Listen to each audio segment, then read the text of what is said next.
I do have a question for you from the Yeah. chat. Sir Meatwad says, Yes. if you can recommend shoot 'em ups, not first person shooters, but shoot 'em ups. And I think he's meaning maybe like more like a run and gun. I seen somebody mention Hotline Miami, which I thought was a fantastic series of games on the Vita. Yeah. But Shmups. Yeah, shmups are incredibly popular. I have to admit I'm not much of a shmup player. That's mainly due to my hand condition. Um, so I cannot recommend an awful lot, but I occasionally dabble a little bit in them. There's one that's a bit sort of run and gun, and that's called Mercenary Kings. And I think that's actually a nice one. It incorporates a bit of story and funny characters as well. So I think it's a good all round package. And I recently got one from it's a Japanese one, but it's available in English. It's called Vasara, and that's a very traditional vertical shmup, and I thought that was just amazing. Um, Apart from that, yeah, as I said, I don't play a lot, so I don't feel terribly comfortable about making recommendations, really. But if you go to Vita Island, hashtag Vita Island on Twitter, and ask for recommendations for shmups, you will get a ton, literally a ton. People love talking about their favorite games in whichever genre. So, yeah, I'm just not an expert, so I hope you understand. I'm always very careful about giving out recommendations. A lot of people ask me on my channel, and it's very difficult because if you don't know the person, we all have very different tastes in games, and you all probably have had that experience that you've said to a friend or a friend said to you, you must play this game. I totally love it. It's absolutely amazing. And the friend goes and comes back and says, oh, yeah, meh. You cannot I've predict had what that. somebody will like. Danganronpa is one Yeah. I recommend quite a bit, and I'll get people back like, "You like that? Yeah. yeah, I love that game. You don't like that? Are you sure that we're friends? I don't know. I don't know if we can talk anymore after this." So, Yeah. I'm very careful about, and I always say I don't make recommendations. I simply tell people what I like, and if I think it's a quality game. I think we can all agree a game is good quality or not. Nobody can say Danganronpa is crap, because it isn't. It's a very high quality game, but you may not like it. It may not be your thing, and that's I, something I can't predict. I Nobody love how you can. put that. I love how you put that. It's so true. It's so true. It's somebody I've used that line with friends so many times, and it just resonates with me because it's kind of how I look at it. It's like I look at something and I can say it's not for me, but I can realize that there's quality there versus something Yeah. that's just actually poorly made, where somebody might like it, but it's like, okay, you like it, but it's actually has poor mechanics and it has some issues, and Yeah. and there's Yeah. clearly a difference there. John wants to Yes, there know is. your favorite platformer. Once again, I'm not huge into platforming. Well, on the Vita, I'd probably have to say a favorite would be Little Big Planet.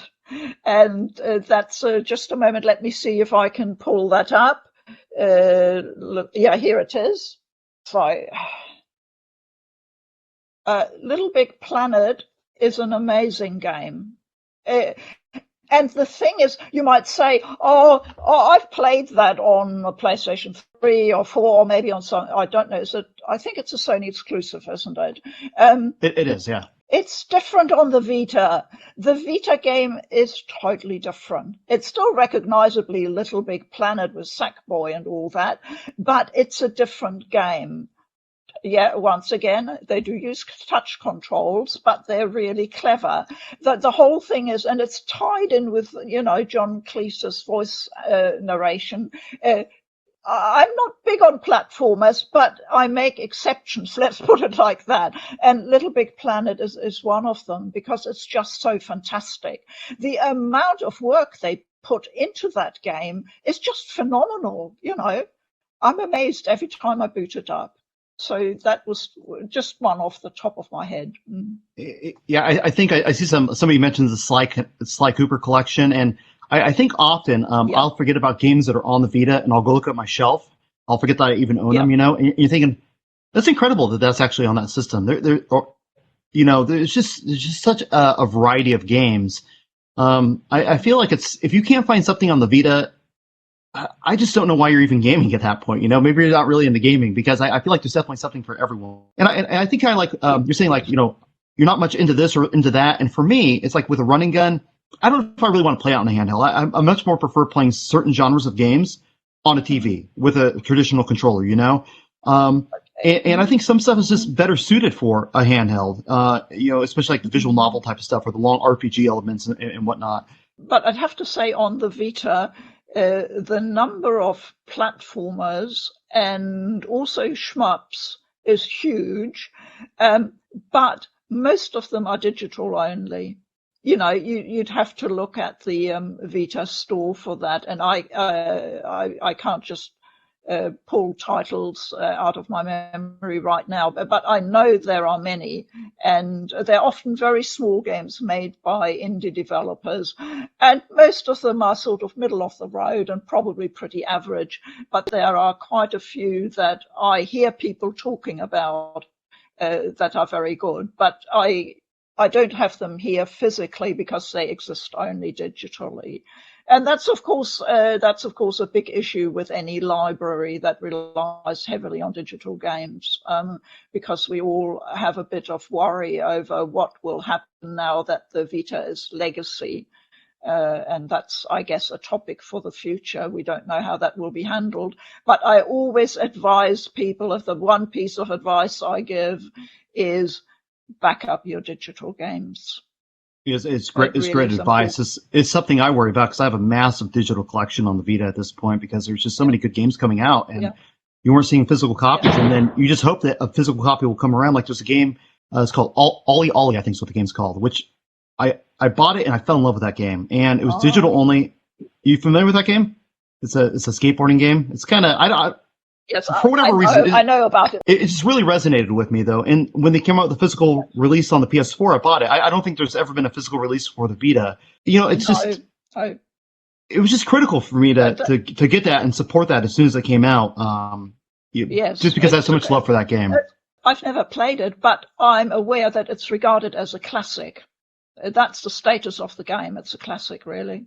Certainly I'm glad to hear that. I never hear nothing about it, but man, I love that game. And but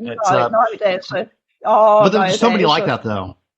There's so many, and it's gonna be very heartbreaking when that online store goes down and the access to a lot of these games. And we already see this happening with like the Wii store going offline, and there's games on the old Wii store that I was very fond of that have just never made it onto any other platform, and they're inaccessible at this point. I'm really curious for you. What are some games? What are some games for you? Sly Cooper fans, they're great. I love Sly Cooper. What are some games for you that you feel are underappreciated on the Vita? Especially stuff that's like really kind of exclusive to that system. Is there anything that comes to mind? Probably an awful lot, yes. Let me just rummage through my pile here. There is an awful lot in the visual novel line, and I have had people come to my channel and say, oh, that game, people always said, nah, don't bother. But you talked about it in such a way, I actually went and got it, and I'm glad I did. So, sometimes I think we tend to get a bit blasé about games because there's so many games out there and most of us have a lot of them. I'd always try to look at a game and first of all see the good in it. I'm not being uncritical. I can see what might not be so good about it or where there are problems. But if there's something good that you can connect with, then that's what I would focus on. Anyway, there was a visual novel called Root Letter. Oh, I got that. Yeah, good. I'm glad. Yes. And okay, for people who are absolutely not interested in Japan, life in Japan, or anything like that at all, then that's not your game. It's as simple as that. But it's a visual novel that captured many hearts. And the amazing thing is that it was originally developed as a promotional feature for the Shimane Prefecture in Japan. And they have this special little mascot because every region has a mascot. And I think it was meant to promote tourism. I don't know why anybody would not want to go to this lovely place anyway, but they put so much work and love into this, and I just got totally wrapped up in these characters and the stories. And we later replayed it, my husband and I together on the PS4, and I was just as enraptured with it. I wouldn't say it's a masterpiece, no, but it's a game that may win your heart. And that's always important to me, because gaming in the end is about the heart, in my opinion. Another visual novel that I actually reviewed. Britta, is called the name of that game one more time. It's called Seven Scarlet.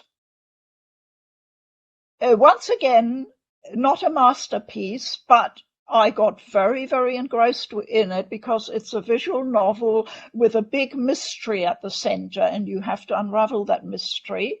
And it's got a strong supernatural element, and I'm a sucker for that. So it's one of those. There's a game called Death Mark, which is by one of my favorite developers. I haven't got the copy handy here at the moment. They're called Experience Inc., and they're well known for having introduced one of the very early dungeon crawling JRPGs to the Vita. It's called Demon Gaze, and a lot of people are familiar with that. And that's a big game. I love it. Yeah, it is. And they went on and published several more dungeon crawlers for the Vita, but they've gone a bit sideways and started developing more sort of horror type adventure games. And Deathmark was the first one. It was very well received. And I wasn't strongly into horror earlier in my gaming, but I have recently found a taste for it. And I love Japanese horror because it's sort of a bit more subtle. It's not about jump scares. It's sort of creeps something and you think, oh, yeah, I think it's fantastic. Yeah. So that would be one I would point out. Let me see, what else have I got? This collection is called the Nonary Games. Most people will probably be familiar with Virtue's Last Reward, which it's tagged as a visual novel, but honestly, it's over 50% is very demanding puzzles, really. I hope you'll agree if you've played it. The reason why I like having the Nonary collection is that it incorporates the very first game, nine persons, 9 doors, and can't remember the title. I just call it 999, which was originally published DS, Nintendo DS, and it's really, really hard to get hold of. So having it on the Vita is just amazing. And I recently played it and I literally couldn't put it down. It just gripped you. I just went into the last stretch. I just went into the night, and my husband said, "Are you going to turn the light off?" No, I said, no, not possible. I just went into the lounge and finished it there because I just had to. It's one of those games. Thankfully, they put out that collection, because when they put out the sequel on the Vita, everybody wanted to go back and play the one on DS, and the price spiked to this incredible amount. It was like the game was like $150 all of a sudden. Everybody wanted to play it. They didn't realize that this game even existed, right? Because it was just this low print run game that almost nobody played, and then all of a sudden you have the Vita just pulling people in, and everybody wants to. I was one of those people. I went out there and I tried to find it. I think I did find it on the DS, and I paid an arm and a leg for it. So I'm thankful that they were able to put it out in a collection later on. Yeah, I never managed to get the DS copy. I just gave up in the end because I knew it was coming to the Vita. And people will tell you that there are differences between the DS and the Vita version, and there are. But to me, it's not a deal breaker. You know, I don't get too obsessed over something like that. They did a good job on the Vita. It plays really well, and that's what's important to me. Yeah. Once we start on this is a dangerous question, Sean, if you ask me underappreciated Well, games I on the love it. Vita, and I pull out everything from my shelves, we'll be here for another 3 hours. You know, I can You guarantee really you just need to that. have a dedicated show, a game by game, where you kind of just do a podcast where you Yes, just kind of go game by game discussing it, because it's so fascinating yes, talking to you and hearing you yeah. speak. I always intended to do that. A lot of people have asked me, won't you show us your collection of Vita games? And I'm still scratching my head over how to simply organize that. But I will have to do it at some point, really. It's something I'll have to approach. I was always waiting to complete my Vita collection, my physical collection, before doing that. And the very last game I've been waiting and waiting for over 4 years has just this last week been cancelled after 4 years of Kickstarter. And that was Sharin no Kuni, a well-known Japanese visual novel.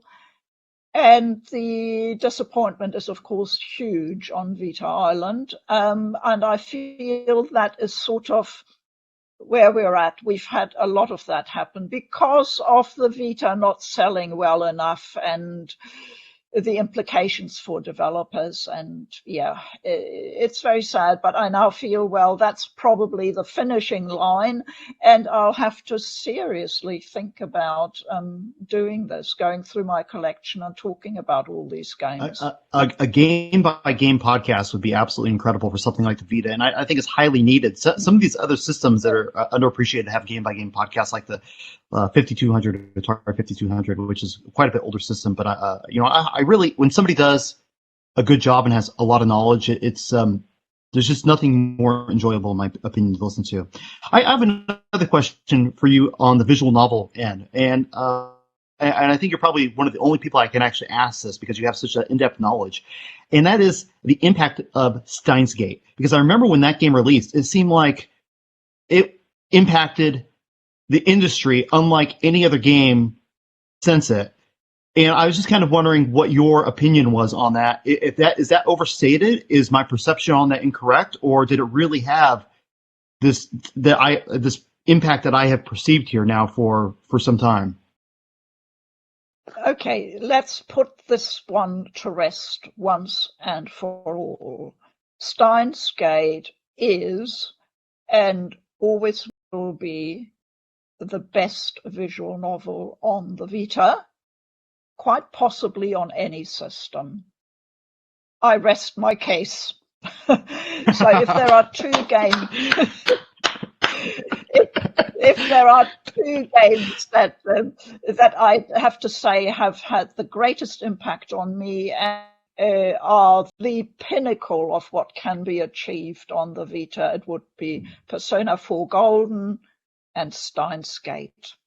Steins Gate is, and I don't know whether you've seen her, but I've got a figurine of the female protagonist, Makisa Kurisu, in Steins Gate. That's how important it is to me. I love it.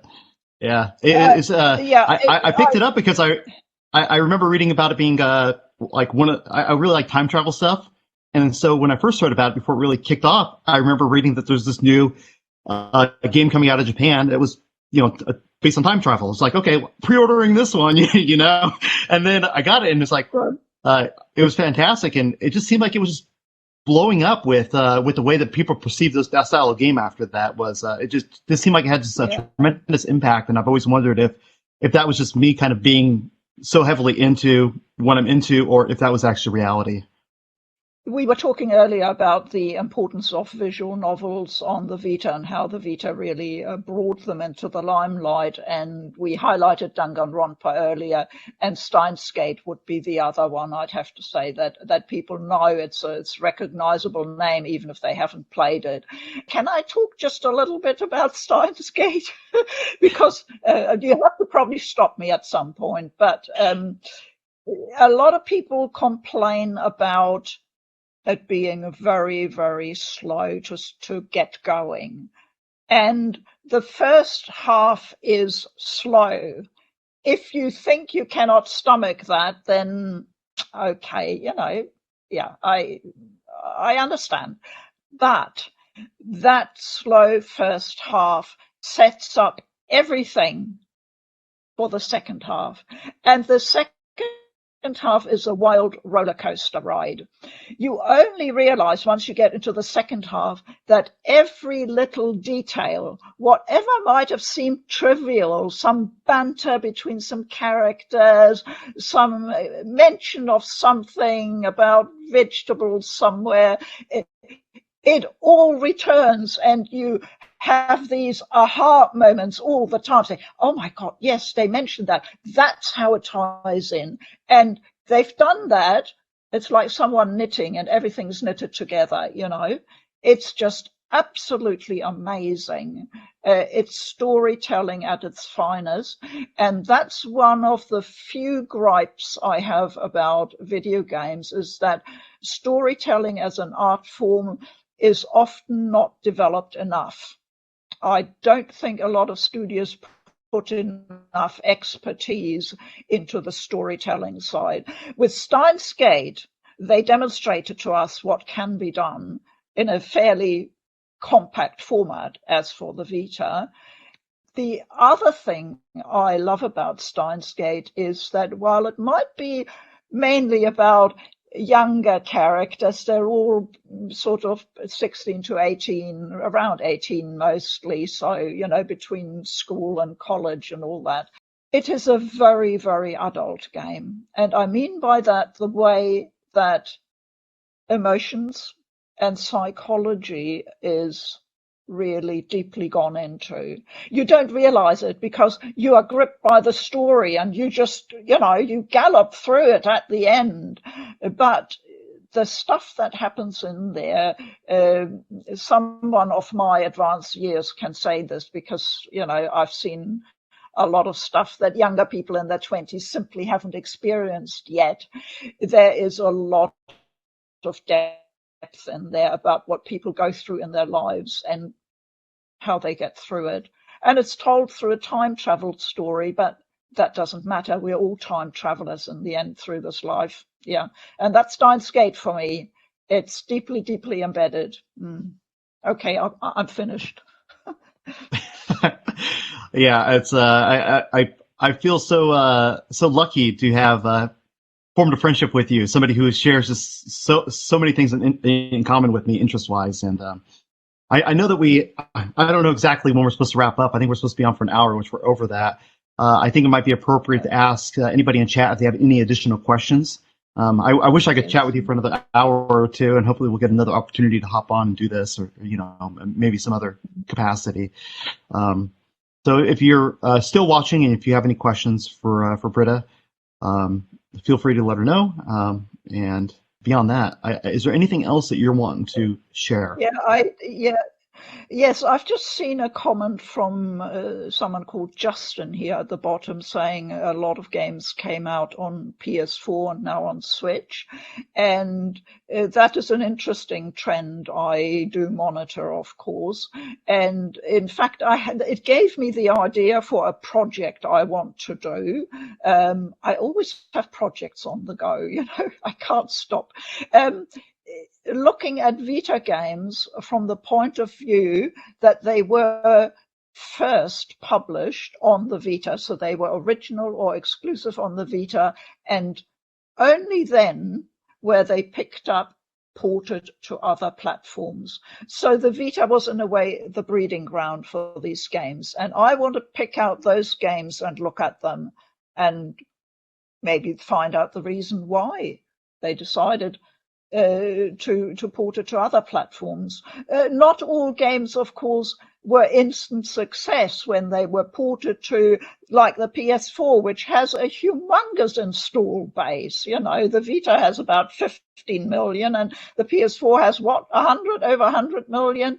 But a game like Gravity Rush has always, as far as I'm aware, done better, relatively speaking, on the Vita. And there's a reason for that, I suppose. It was not the success they'd hoped for on the PS4, and development, that game is now, that series, that IP seems to be dead, unfortunately. I love Gravity Rush to bits. It's a shame. Yeah, But, a lot yeah, of those PS4 games had really small print runs, and the ones coming out on Switch, a lot of those don't have physical copies. And then also, like if you take something like Tearaway, which came out on the PS4 as well, it's like a 1.2. It's slightly altered, so it's really not the same experience that you were getting before. So I don't know, and that's not the only case where that's happened, where you're getting kind of like this 1.5 version, which may not mesh with you as well as the original 1.0 version did. So there's definitely some benefits, but it's not all gravy, as we would say over here, because if it's digital only, then it's going to go away, and the physical ones that are coming out are not always the same. Yeah. Yeah. So anyway, I think that's Justin. I think that's a good point, and I'm working on the project. I think it will be worthwhile looking back, in particular, at those games that were first on the Vita. Yeah, the Vita was an amazing breeding ground for all types of games. It will. I don't think people can see it yet, but the legacy will be a strong one. I'm firmly convinced of that. Yeah. I think that the Vita has probably been more of a game changer than just about any console in the last 20 years, or any piece of gaming hardware in the last 20 years. And I think it would be hard to argue that, unless you just don't know anything about the Vita to begin with. So. Yes, yeah. And I think that's the reason why we see so many people, especially I've noticed in the last few months, there has been a spate of articles, videos and whatnot, prominent people saying, I wish Sony would do a Vita 2. That's the sort of recurring cry. And sometimes it's pure clickbait, to be honest, but sometimes it's thoughtful people, putting out that particular idea. And I'm afraid, as far as I'm concerned, I think that's dead in the water. It will not happen.